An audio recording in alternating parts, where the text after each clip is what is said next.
This newscast is brought to you by Haven, helping all victims in need in Armstrong County, PA. They will be holding focus groups to discuss domestic violence issues in rural parts of the county. For details, visit the Pennsylvania Equality Project at paequality.com. From the PEP Radio Newsroom, these are the stories we are covering at this hour. An American Airlines plane arriving at Ronald Reagan Washington National Airport discontinued its landing, performing a go-around at an air traffic controller's instruction to avoid getting too close to another aircraft departing from the same runway, the Federal Aviation Administration said.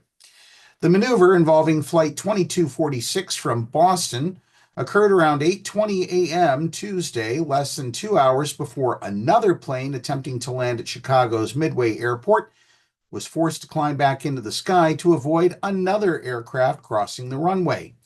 Southwest said Flight 2504 from Omaha, Nebraska, safely landed after the crew performed a precautionary go-around to avoid a possible conflict with another aircraft that entered the runway, an airline spokesman said in an email. The crew followed safety procedures and the flight landed without incident. The American flight landed safely and normally at National Airport after air traffic control instructed pilots to complete a go-around to allow another aircraft more time for takeoff, American Airlines said in a statement. The past few weeks have seen 4 major aviation disasters in North America. They include the February 6th crash of a commuter plane in Alaska that killed all 10 people on board, and the January 26th mid-air collision between an Army helicopter and an American Airlines flight at National Airport that killed all 67 aboard the 2 aircraft. A medical transport jet with a child patient, her mother, and 4 others aboard crashed January 31st into a Philadelphia neighborhood. That crash killed 7 people, including all those aboard, and 19 others who were injured. 21 people were injured February 17th when a Delta flight flipped and landed on its roof at Toronto's Pearson Airport. In other news, 9 states are now seeing Republican efforts to overturn Obergefell v. Hodges, the 2015 Supreme Court decision that legalized marriage equality in all 50 states. This is a new trend. State Republican lawmakers have been focused on rolling back trans rights since 2020. In 5 of the states, Idaho, Michigan, Montana, North Dakota, and South Dakota, Republican lawmakers have introduced resolutions calling for the U.S. Supreme Court to overturn Obergefell. Those measures have been passed by at least one chamber of the state legislature in Idaho and North Dakota. In the other 4 states, Missouri, Oklahoma, Tennessee, and Texas, Republican legislators have introduced bills to privilege heterosexual marriages, with some of the states referring to a new institution called covenant marriage, which would be limited to heterosexual couples. The point there, according to the sponsor of one such bill in Oklahoma, is to create inequality in marriage rights between opposite and same-sex couples and invite a legal challenge that could be taken to the Supreme Court to overturn Obergefell. 2 justices on the Supreme Court have openly stated that they want to overturn the decision in Obergefell, and the court has moved to the right since 2015. Justices Ruth Bader Ginsburg, Anthony Kennedy, and Stephen Breyer were all in the Obergefell majority, but have either retired or passed away in the last 10 years. Only one was replaced by a Democratic president. It is not clear if there are the 5 votes needed to protect marriage equality on the court if it were to take up a test case.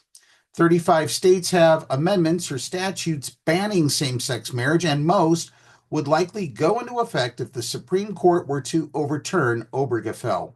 Because of the 2022 Federal Respect for Marriage Act, though, state and federal governments would have to recognize same-sex marriages performed in other states.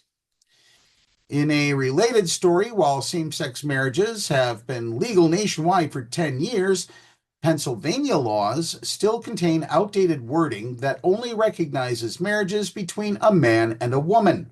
Lawmakers want to change that. In June 2015, in the landmark case of Obergefell v. Hodges, the Supreme Court legalized same-sex marriage nationwide, striking down state bans in all 50 states.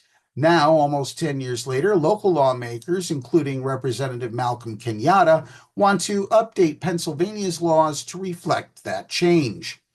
There are still many states, including the Commonwealth, that retain outdated and unconstitutional sections of law that prohibit marriage equality. State Representative Malcolm Kenyatta said he plans to introduce a bill that will update Pennsylvania's current marriage laws by repealing the section that only recognizes marriage as between a man and a woman. According to Kenyatta, marriage equality has been enshrined as a right by our state and federal government, and this section of law no longer represents the modern definition and view of marriage. It is a disservice to all our fellow Pennsylvanians in loving same-sex marriages to continue to allow this obsolete section of law to exist. Pennsylvania originally legalized same-sex marriages in May 2014 when a U.S. federal district court ruled that the state's 1996 statutory ban on recognizing same-sex marriage was unconstitutional.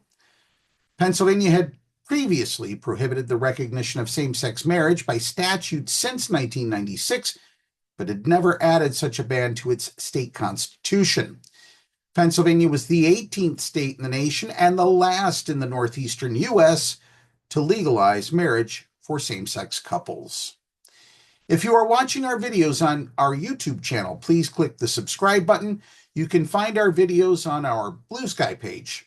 That's the news at this hour. Now back to more music on PEP Radio.